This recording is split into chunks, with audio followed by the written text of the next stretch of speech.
나한테 왜 이 주제를 부탁했는지 모르겠어요. 어, 뭐 부탁해서 내가 이제 한다고는 했습니다만은 우리 김재윤 교수가 충분히 할 수 있는데 왜 나한테 부탁했는지, 그리고 장로 되실 분이 두 분 계시다 해가지고 회중 앞에서 장로 강의를 왜 또 해야 되는지. 근데 이제 그 질문을 하니까 자답이 나오기는 해요.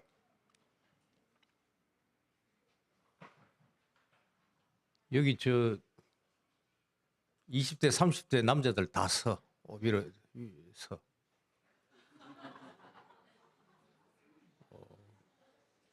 20대, 30대, 40대까지, 뭐 40대도 써도 되고, 너희들이 장로가 되도록 내가 강의를 해야 되겠다. 그거밖에 없어. 예. 예, 앉아도 됩니다.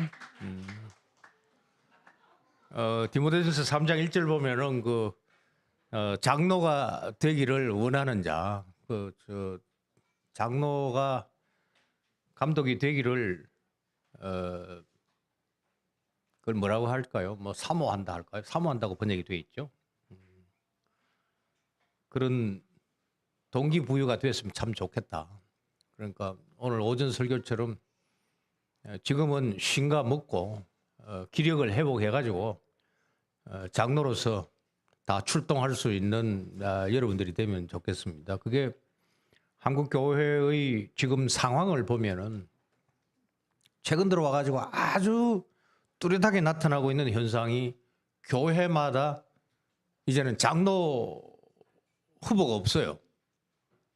이게 즐기는 맛을 보았기 때문에 굳이 내가 장로로 매여가지고 교회 봉사 안 하고도 내 구원을 확인할 수 있고 나는 그렇게 적당하게 살아가겠다라는 분위기가 한국교회 전반에 지금 퍼져 있어가지고 교회마다 직분자 후보를 구하는 게 아주 힘듭니다. 이거는 나하고 이제 김재윤 교수가 공부한 네덜란드, 제가 83년부터 90년 공부했는데 제가 떠나고 난 다음에 네덜란드에도 이런 현상이 나오기를 시작을 했어요. 이 점에서 관악교회의 두 분이 장로 후보로 선정됐다라는 것은 아주 기쁜 일이고, 서두에 제가 쓰고 있는 것처럼 한국교회 위기가 어제 오늘만의 문제는 아닙니다. 뭐 여기에서 그것을 나열할 이유는 없겠죠. 그래도 관악교회에 또 특히 우리 젊은 친구들이 많이 믿음 생활을 같이 무리지어 한다는 것은 우리 한국 교회 전체의 큰 소망이 됩니다. 원래 장로는 장로교회만 있다고 생각하면 됩니다.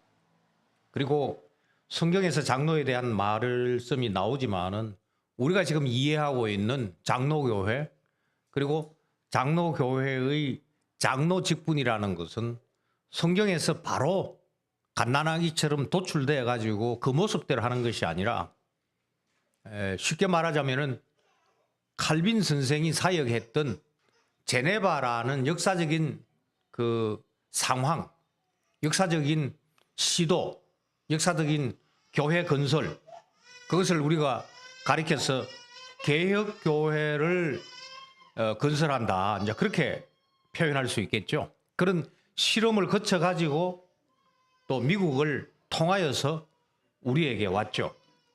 그런데 한국 교회에서는 장로교회 아닌 곳에서도 장로가 있습니다. 그것은 어떻게 보면은 뭐 도용했다 할까요? 뭐 판권 소유, 요새 뭐 저작권 문제 나오죠.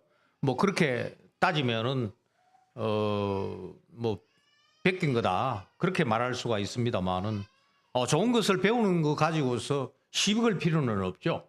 그래서 한국적인 교회 모습을 우리가 우리 주변에서 많이 볼 수가 있습니다.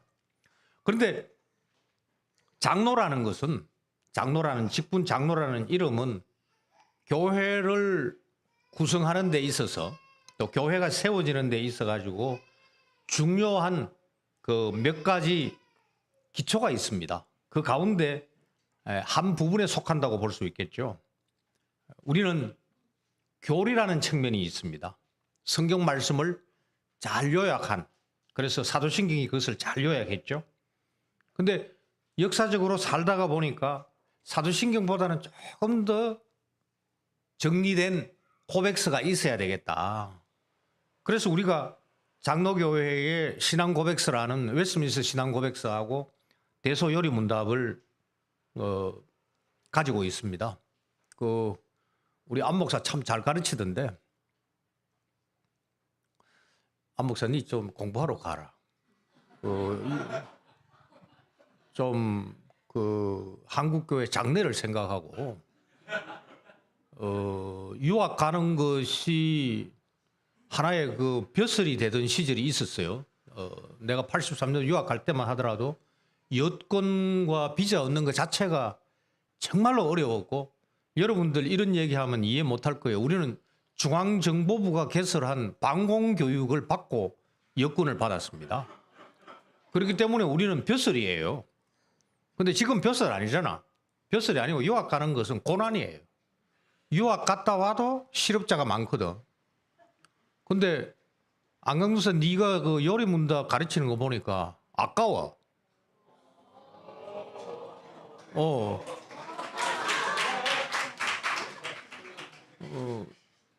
그러니까 자네가 가르치고 있는 이 친구들이 장래에 장로가 되기 위해서 나한테 오늘 간접적으로 서약했거든. 안 목사 저 친구 이렇게 세울까?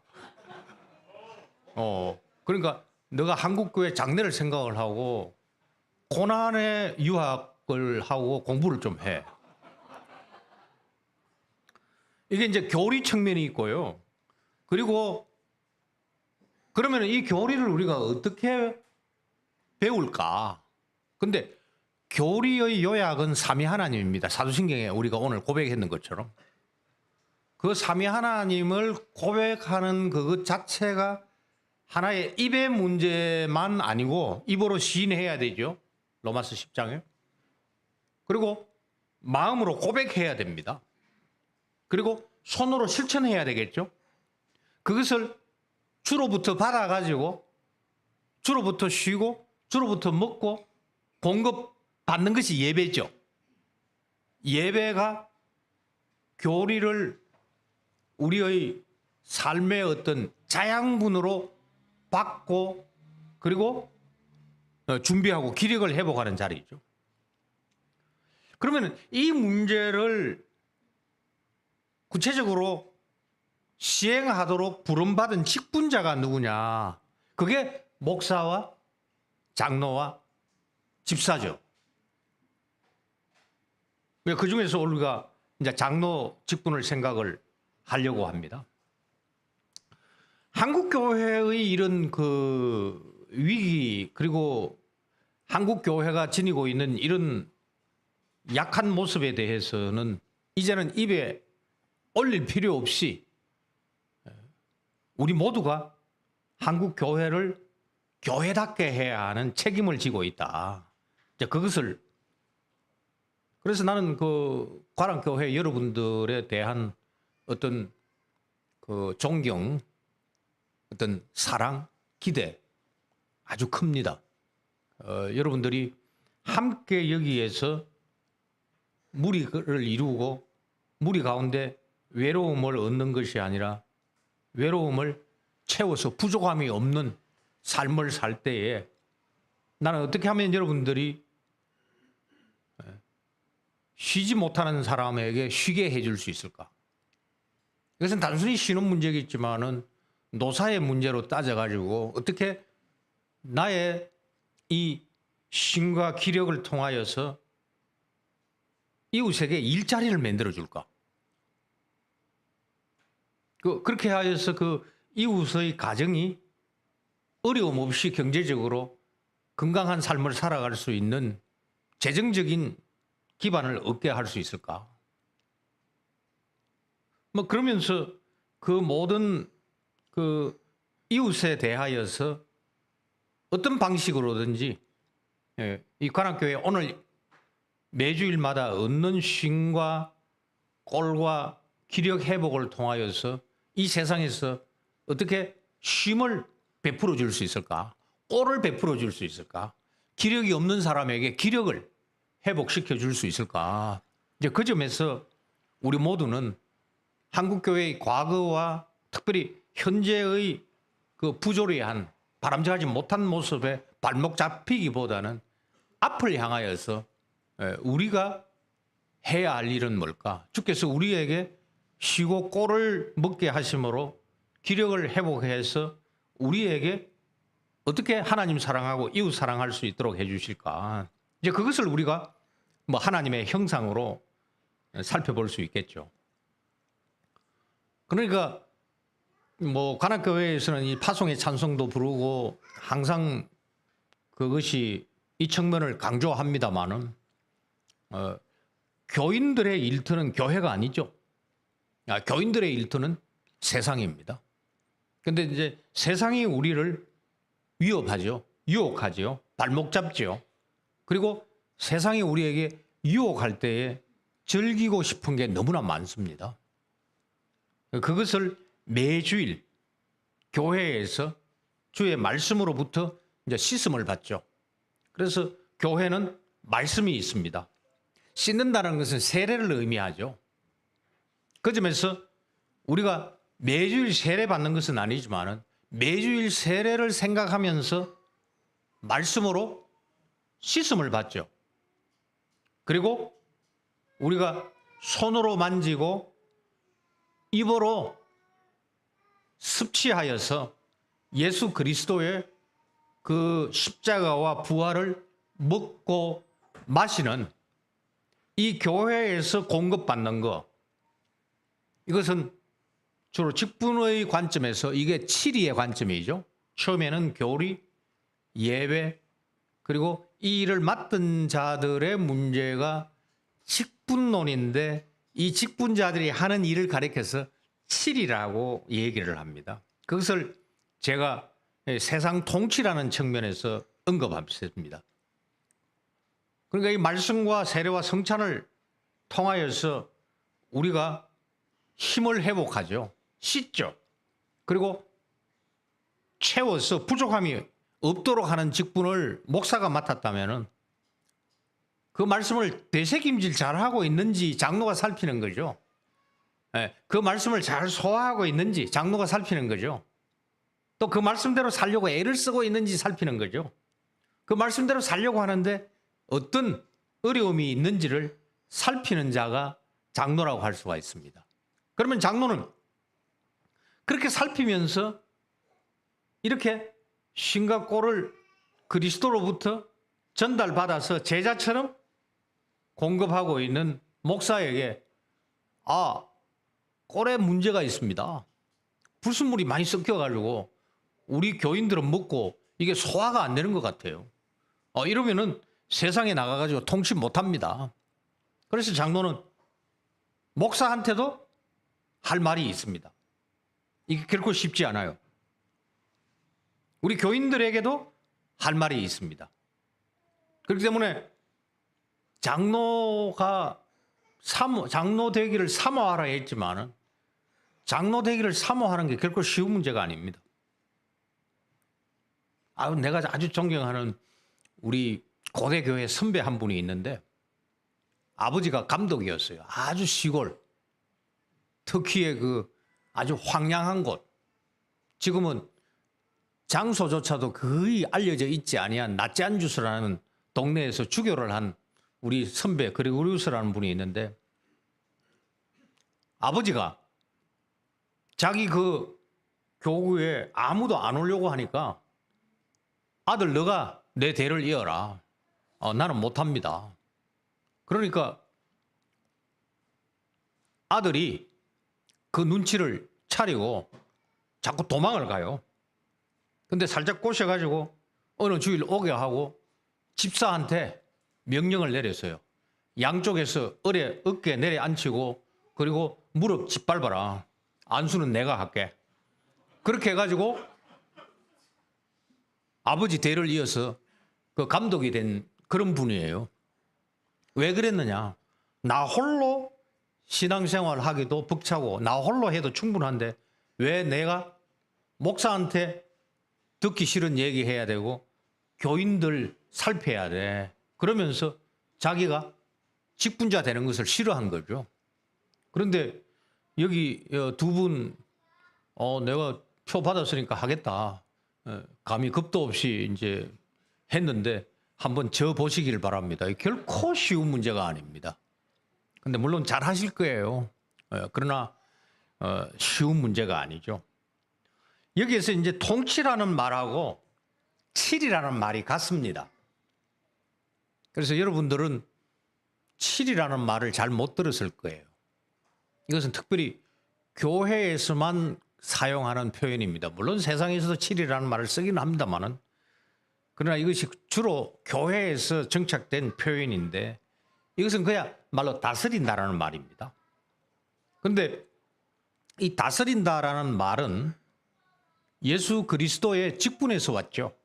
하늘과 땅의 모든 권세를 내게 주셨으니 이제 다스리시죠. 그런데 다스릴 때에 직접 다스리지 아니하시고 제자들을 보내서 다스리십니다.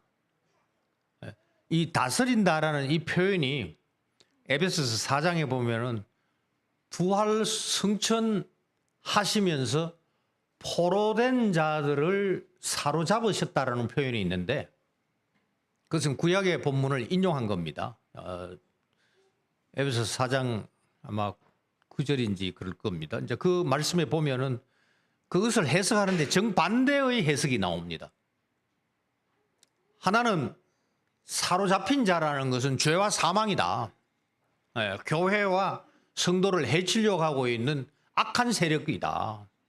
따라서 그리스도께서 십자가에서 그들을 못 박으시고 부활하심으로 그들을 완전히 포로로 사로잡았다라는 해석이 있는 반면에 저는 이 해석보다는 후자의 해석을 좋아하는데 우리를 포로로 사로잡아서 우리를 자기 대신에 이 땅에서 다스리도록 하셨다. 이제 그 점에서 통치와 칠이는 같은 의미입니다. 그래서 칠이라는 말을 여러분들이 권징하고 구별해가지고 사용해야 됩니다. 지금 우리 한국 교회에 권징이 거의 사라졌습니다. 그런데 권징을 행하는 경우가 이전에는 있었습니다. 지금도 뭐 간혹교회에서는 필요하면 아마 권징을 시행을 할 겁니다. 근데 권징이라는 것은 참 번역이 좋아요. 이것은 잘못입니다. 권하는 거죠. 바르게 하셔야 됩니다. 그런데 만약에 그렇게 하지 아니하면은 벌 받습니다. 그래서 징하는 것이죠. 근데 그 징 자체가 권하는 겁니다. 교회에서 벌 주는 것은 벌이 아니고 권하려고. 교회에서 벌 주는 것은 수치당하게 하거나 너 당신 교회 떠나세요. 그렇게 하는 것이 아니라 성도답게 살기 위하여서 예수님처럼 예수장이로 제대로 살도록 하기 위해 가지고 부족한 것을 채우기 때문에 벌 받는 것 자체가 권하는 것이죠. 부정적으로 보이지만은 사실은 긍정적이죠. 이게 권징의 의미인데 한국 교회에서는 획일적으로 권징을 받은 사람을 향해서 칠이 받았다고 그렇게 이야기하는데 그건 아주 잘못된 겁니다. 칠이는 큰 의미입니다. 칠이는 모두가 다 칠이 받는 것입니다. 모두는 우리의 머리 대신 부활하심으로 우리의 왕이신 그리스도의 다스림을 받습니다. 그러니까 우리 모두는 칠의를 받는데 혹 칠의를 불순종할 때에 칠의 잘 받으세요 하고 권하기 위하여서 벌 주는 겁니다.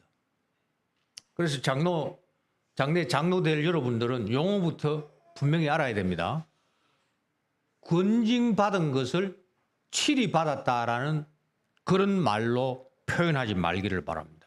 우리 모두는 특별히 목사도 칠이 받는 사람입니다.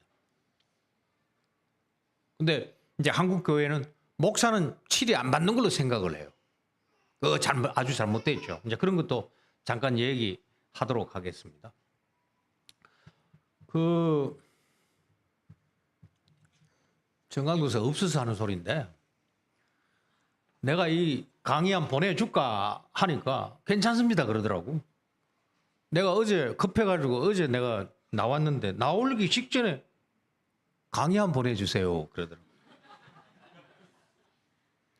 근데 내가 나오면 항상 노트북을 가지고 오는데 하필 어제 노트북도 안 가져왔어요. 그리고 어제 올라와가지고 세 팀을 만났거든요. 그래서 자정까지 내가 떠들다가 이 보내주세요 해가지고 오늘 막 억지로 한다고 그것만 앞에 여러분 뭐 앞에 하는 게 나온 거 있죠, 그죠? 그 저 첫 머리만 이렇게 얘기를 했습니다. 뭐 이 정도 하면은 뭐 강의 마쳐도 되겠죠. 뭐 설교도 오래 했는데 근데 또 이제 정강도서 없어서 하는 소리인데 아니 내 동생이 없어서 하는 소리인데 예배가 너무 길어. 나는 여기 장내 장로 될 친구들이 야 자기 교회에서는 어떻게 적응했는지 모르지만 관악교회 와가지고 적응하고 이 시답자는 김밥 하나 먹고 이 앉아가지고 오후까지 듣고 하는 거 보면 대단해. 그래서 나까지 오래 할 필요는 없잖아. 뭐 그래도 한 2시까지만 합시다. 그래도 그죠? 뭐 시작은 했으니까.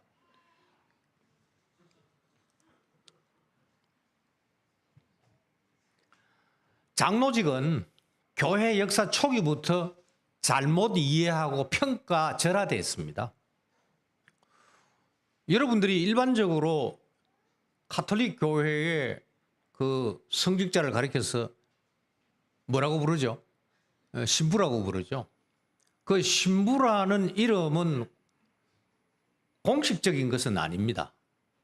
근데 그 사람들의 공식적인 명칭은 뭐냐면은 아주 어려운 말이에요. 탁번입니다. 탁번. 근데 그 탁번이라는 말을 한문으로 나도 못 써요. 근데 그것이 무슨 말의 번역이냐? 장로입니다. 장로. 신부가 장로입니다. 그런데 왜 이 신부 얘기를 하면서 초대 교회부터 고대 교회부터 이 장로 직분이 평가절하됐느냐? 말하자면은 감독과 장로 같은 말입니다. 그래서 우리 선배 칼빈 선생은 가르치는 사람은 그러면 장로가 오는데 목사라 하자. 그러면서 그는 가르치면서도 치리하지만은 치리만 하는 감독 또는 장로를 우리가 그냥 장로라 하자. 그렇기 때문에 장로교회는 장로들의 의결체입니다. 그 말은 뭐죠? 한 사람이 독주하는 게 아닙니다. 한 사람이 독주하는 것이 바로 감독제라고 하는데, 자, 장로 직분이 초기부터 평가절하됐다. 자, 신부를, 장로를 자기 교구에 있는 구석구석의 성당으로 파송을 합니다. 파견을 합니다. 그러면은 자기는 주교자 성당이라 해가지고 그 중심이 되는 성당에서 자기가 장로들을 파송을 합니다. 그러면은 주교하고 장로가 한마디로 급이 다른 거예요. 근데 장로교 정치가 제네바에서 시작이 됐는데 제네바에서 직접 우리한테 온 것이 아니고 어디로 갔느냐? 프랑스하고 스코틀랜드로 갔어요. 제네바는 도시국가예요. 중심이 시의회예요. 그런데 프랑스하고 스코틀랜드 존 낙스는 그 국왕이 통치하던 나라입니다. 우리나라 말로 중앙집권제입니다. 그러니 왕이 관찰사를 보내듯이 감독이 장로를 파송하듯이 그 교구를 노회로 만들어 가지고 노회가 목사를 파송한다. 그게 지금 우리 장로교회 고신에도 그렇게 되어 있는데 그게 잘못됐어요. 목사와 장로는 평등해요. 동등해요. 근데 이제 이게 교리와 예배와 치리 문제에 있어 가지고 이 교회 치리를 흔히들 교회 정치라는 말로 하는데 나는 정치라는 번역도 옳지 않다고 보죠. 교회 치리해죠. 그래서 여기 당회가 있고 당회에서 장로를 보내어서 이 지역에 노회를 구성을 하고 또 전국적으로 할 때는 총회를 그렇게 하는데 그 모임을 가리켜서 정치회라 하지 아니하고 치리회라고 하죠. 그러니까 이 동등한 장로의 직분을 한국교회가 교회 역사 초기부터 잘못 배운 거예요. 목사가 높고 장로가 낮고 그리고 집사는 쫄병이다. 장로 되려고 아둥바둥하는 하급 직분자가 집사다라고 보는 이 생각 자체가 다 잘못됐습니다. 근데 영준아, 내가 평생 학교에서 이거 외쳤거든. 근데 내 신앙과 신학을 이어받은 김 교수도 지금 나를 이어가지고 부르짖고 있거든. 안 고쳐져. 그러니까 네가 교수가 되라는 말은 아니고 장래에 네가 외쳐야 되는 거야. 안 고쳐져도 외쳐야 돼. 위계질서적인 장로 치리가 고신의 현실이라 한다 하더라도 관악교회에서는 목사와 장로가 집사가 동등해야 돼. 직분자하고 교인하고 또 급이 다른 게 아니야. 형제, 자매인데 직분상, 그것은 직분이라는 것은 벼슬이 아니고 직분이라는 말의 원래 뜻은 섬긴다라는 말이야. 섬긴다라는 말에서 직분이 왔거든. 그리고 이제 요거는 어디에서 읽어야 되냐면 누가복음 우리가 조금 살피고 본문 읽고 넘어가겠습니다. 이 본문만 읽으면 오늘 뭐 강의 끝나도 돼요.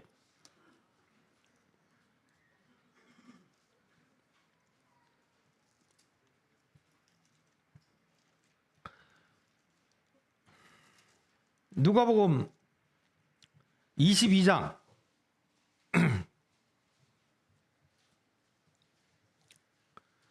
24절을 보면은 제자들 사이에 그중 누가 크냐 하는 다툼이 난지라, 여기에 또 난지라 그렇게 해야 됩니다. 그 전에도 있습니다. 예수께서 중간에 아이 하나를 세우고 이렇게 하여야 하나님 나라 들어간다고 가르치셨는데도 선생님은 지금 십자가지로 가는데 제자들은 벼슬 타령하고 있습니다. 자, 우리 25절 같이 읽습니다. 시작. 예수께서 이르시되 이방인의 임금들은 그들을 주관하여 그 집권자들은 은인이라 칭함을 받으나, 여기 주관이라는 말이 뭐냐면 갑질한다는 말입니다. 그런데 22장에 보면은 다스린다라는 원어가 세 가지가 나옵니다. 이것은 피해야 되는 것인데 이건 갑질하는 건데 이게 지금 장로교 정치가 되어버리고 말았습니다. 그래서 우리 관악교회에서 노회에 보내는 돈을 상회비라 그럽니다. 그 상자 없애야 돼요. 이것은 넓은 회의지 높은 회의가 아니라고. 그래서 제발 여기에 오늘 내한테 50% 서야간 친구들, 절대로 교회의 치리는 갑질이 아니다. 주관이 아니다. 이것은 이방인들의 모습이다. 교회 속에서 예수님의 모습이 없어. 그 예수님 모습 보면은 주관하지 아니하시거든. 자, 26절 시작.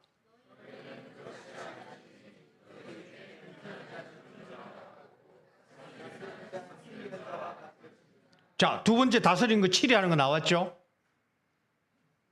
이게 뭐냐 하면은 통치하는 겁니다. 이게 통치하는 건데, 통치는 우리 그 이방인들의 임금과 돈이 있는 사람들이 은인이라고 얘기하는데, 이 은인이라는 말은 이런 겁니다. 옛날에는 누가 정치를 하느냐? 돈이 있는 사람이 자, 내일 모레 이런 일이 있어서는 안 되겠죠. 틀림없이 이제 다리가 몇 개 끊어지겠죠. 그죠? 그러면은 내가 그 돈을 내 가지고 다리를 복구하는 겁니다. 그때에 그 지방에 있는 주민들이 은인이라 하는 거예요. 그러니까 이렇게 자기 희생 없이 은인이라는 소리를 들으려고 하고 있는 것이 예수 그리스도 이전, 예수 그리스도 밖에 있는 이방인의 모습입니다. 그러니까 갑질하려고 하고 그리고 사람으로부터 존경받으려고 하는데, 근데 다스리는 자는 섬기는 자와 같아야 된다라는 바로 이 다스린다는 말과 섬긴다라는 말은 우리가 배워야 될 바입니다. 여기에 다스린 자라는 것은 어떤 의미냐? 이 다스린다라는 말에서 온 영어를 여러분들이 압니다. 있는 그대로 읽으면 헤게몬이라는 거. 이 헤게몬이라는 말이 여기에서 왔어요. 이 헤게몬이라는 말의 뜻은 뭐냐면 앞서간다라는 말입니다. 10편 23편 내가 설교할 때 목자는 지형을 점탐을 합니다. 양떼가 떨어질 벼랑이 없는지, 때로는 늑대와 사자가 없는지, 저기에 풀밭이 있는지 없는지를 미리 정탐을 하고 그리고 앞장서서 양떼를 이끌고 그 푸른 초장 쉴만한 물가로 나가는 모습을 여기에서 다스린다라는 말로 했어요. 그래서 히브리서 13장 17절 보면 그 너희 인도하는 자를 존경해라. 그게 바로 인도하는 거죠. 앞에 나가는 거. 그런데 여기 앞에 나간다는 것 자체가 투쟁입니다.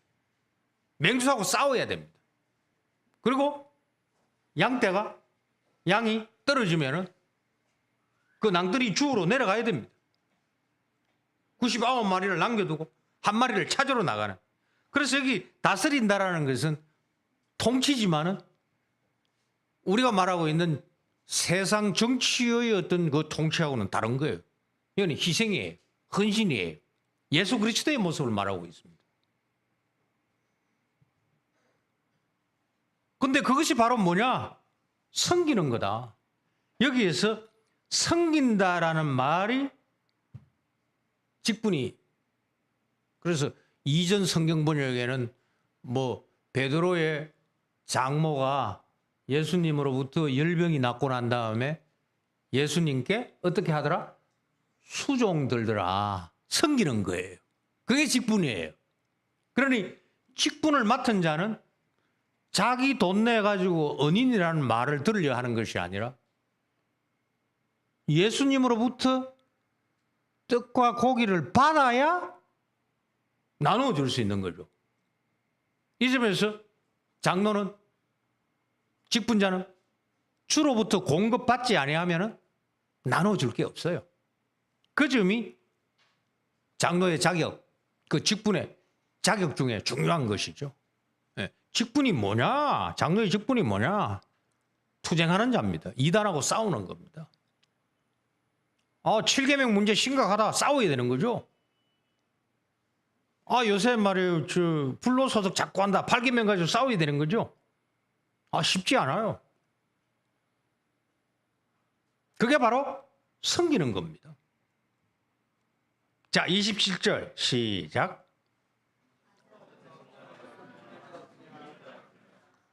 앉아서 먹는 자가 아니냐. 그러나 나는 섬기는 자로 너희 중에 있노라. 그러니까 하나의 그 아치, 그 대직분자가 누구냐? 응? 그 목자장이 누구냐? 성기는 거기에 우두머리가 누구냐? 예수 그리스도예요. 내가 너희를 섬기고 있는데 어째 너희들은 성경을 받으려고 하고 있고 누가 크냐고 시비 걸고 있느냐? 그게 바로 예수님이 하시는 말씀이죠. 너희는 나의 모든 시험 중에 항상 나와 함께 한 자들인즉 내 아버지께서 나라를 내게 맡기신 것 같이 나도 너희에게 맡겨. 이게 오늘 제목의 통치입니다.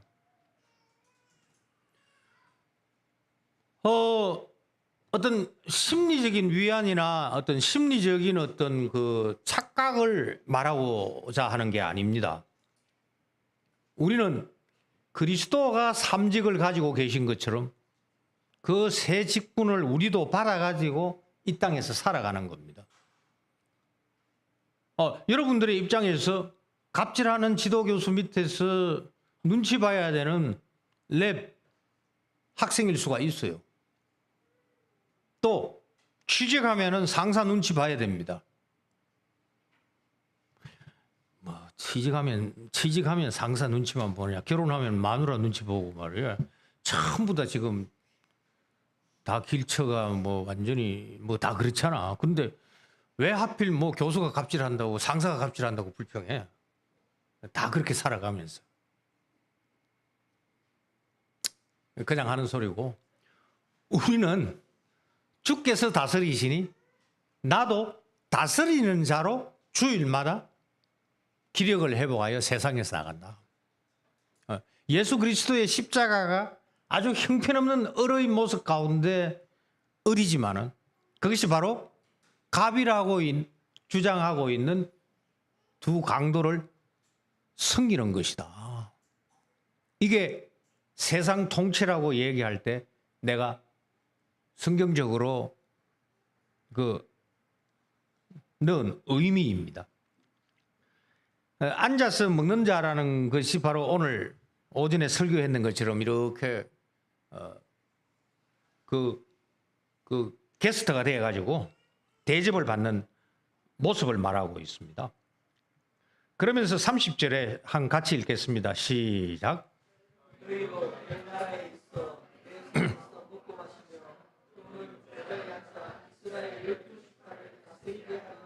요게 이제 세 번째 나오고 있는 다스린다는데요.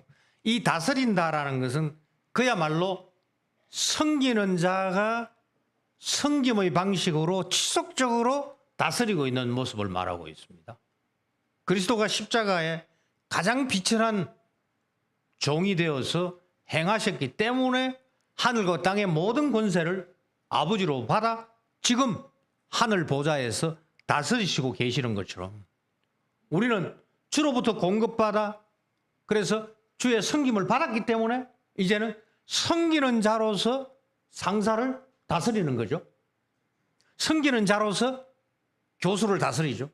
섬기는 자로서 아내를 다스리죠. 그게 이 통치라는 오늘 제목의 뜻입니다. 그래서 진정한 의미에서 우리에게 주어져 있는 통치는 30절에 나오고 있습니다. 그 30절에 다스리는 것은 그 25절에 나오고 있는 주관이 아니라 그 26절 말미에 나오고 있는 그 인도하는 자, 섬기는 자로서 통치하는 것, 이것이 그 장로 직분의 이제 중요한 것이죠.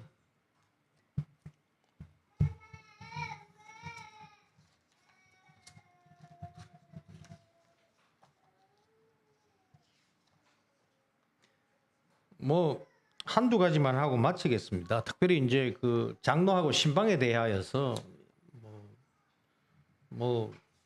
강의할 거는 많은데요. 또 조금 있으면 총회 회관 가가지고 공부하겠죠. 근데 그 가르치는 목사들이 말이에요. 자기들이 높다 생각하고 너희들은 나한테 와서 배우라는 그 자체가 걸러 먹은 거죠. 그러고 난 다음에 나중에 이제 시치하면서 말이에요. 들으시니 봐준다. 통과시켜주고 그렇게 하고 말이에요. 아주 잘못됐는데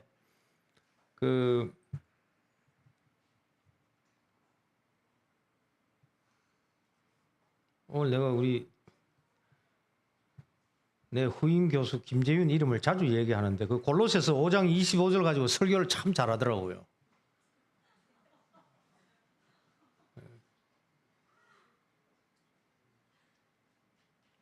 거기에 이긴다라는 말, 여기 이긴다라는 말에서 이 트라이엄프가 왔거든요. 이 헬라어에서요. 이긴다는 말이 왔는데 그 이긴다라는 말 자체가 바로 십자가에서 이기는 거죠.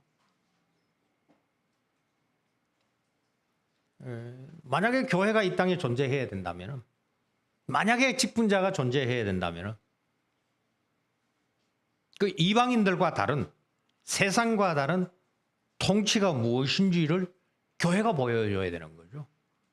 그런데 교회가 민주주의에서 표를 의식을 하고 국회의원이나 뭐 시장을 오라니 가라니 뭐 부활절 예배에 시장 국회의원 축사 넣고 하는 거 예수 그리스도의 십자가와 부활을 못 오가는 겁니다.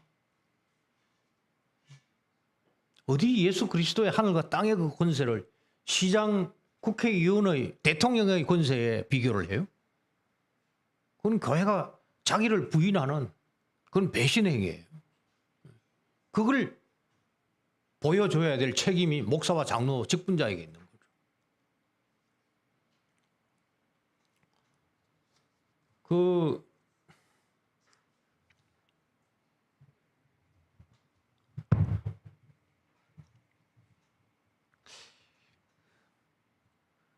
그래, 여기 이제 집사들이 몇 분 계시는데, 뭐 집사들도 가정 신방하라 그래가지고, 집사들이 집사 그만둘까 고민하고 있는 분들 아마 있지 싶은데, 이 서울 천지에 신방을 어떻게 해요? 못하죠. 이 장로와 신방이라는 것은 제네바에서 가능했지. 우리가 산업화되기 이전에 사촌은 물론 재종, 육촌까지 한 집에 살던 농경 시대나 가능하지. 이 산업화 시대에 이 서울 천지에서 장로가 신방을 어떻게 해요? 그런데 착한 내 동생 유 목사가 집사들한테 신방해라까지 얘기를 했다 하더라고요. 자네가 제네바에 안 살고 21세기 서울에 살면서 어떻게 집사들한테 신방을 하라 그러냐? 그러면 그 친구들이 나중에 장로 투표할 때 장로 하겠다고 나서겠냐? 집사들한테는 꼬아라. 집사는 편하게 하는 거다. 그래가지고 훈련시키고, 그리고 덥석 장로 직분 덮도록 집사 초기부터 그렇게 겁주고 말을 하면은 관악교회 장로 어떻게 나오고, 그리고 여기가 모짜리인데 한국교회 직분자가 안 나온다 하더라도 사입이다 전부 다. 그래서 내가 훈수를 좀 더 가지고 아마 집사가 가정 방문하는 걸, 신방하는 걸 좀 아마 좀 줄이지 않겠나 기대를 합니다. 근데 이제 참 신방이 중요합니다. 왜 신방이 중요하면은 성육신이 신방이거든요.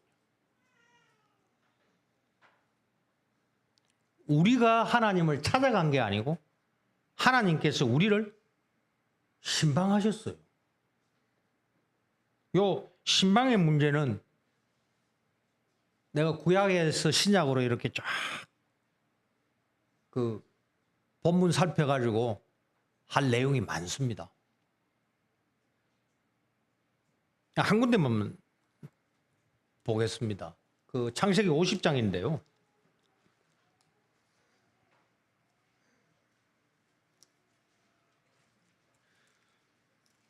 창세기 50장 22절에서 26절 넉절 사이에 신방한다라는 표현이 두 군데 나옵니다. 그런데 우리 번역에는 안 나옵니다. 자, 여기 똑똑한 장로 후보생들이 많으니까 이제 대답을 합니다. 우리 이제 같이 읽도록 하겠습니다. 24절에서 25절, 26절 여기에 신방이 두 번 나옵니다. 같이 읽도록 하겠습니다. 시작. 요셉이 그의 형제들에게 이르되 나는 죽을 것이나 하나님은 당신들을 돌보시고 당신들을 이 땅에서 인도하여 내사 아브라함과 이삭과 야곱에게 맹세하신 땅에 이르게 하시리라 하고 요셉이 또 이스라엘 자손에게 맹세시켜 이르기를 하나님께서 반드시 당신들을 돌보시리니 당신들은 여기서 내 해골을 메고 올라가겠다 하라 하였더라. 거기까지 읽겠습니다. 요 두 절에 신방이 두 번 나와요. 뭐죠? 돌보는 겁니다. 그 신방이라는 말은 교회에서만 씁니다. 병원에 환자 찾아가는 걸 우리가 뭐라고 하죠? 병문 안 가지. 우리 입에는 신방 간다 하지만은 교회 바깥에서는 신방이 없습니다. 그 아주 참 심심한 감사를 드립니다 할 때 심심한 거거든요. 싱거운 게 아니고 아주 깊다는 말이거든요. 네. 아주 깊이 찾아가 가지고 형편을 살핀다 해가지고 번역은 아주 좋은데 정작 성경에는 신방이라는 말이 번역어가 안 나와요. 이 신방이 이겁니다. 신방은 우리가 하는 것이 아니라 본문에서도 나오죠. 나는 죽으나 하나님은 형님들과 우리 혈육을 신방하실 겁니다. 그 하나님의 신방의 절정이 뭐냐? 성육신입니다. 그걸 모든 죄와 모든 어떤 그 쉬지 못하는 것, 모든 어떤 기근을 십자가가 해결했기 때문에 성육신이 신방의 완성이죠. 이제 그것을 하도록 한 것이 우리 선배 칼빈 선생의 제네바 당회와 신방입니다.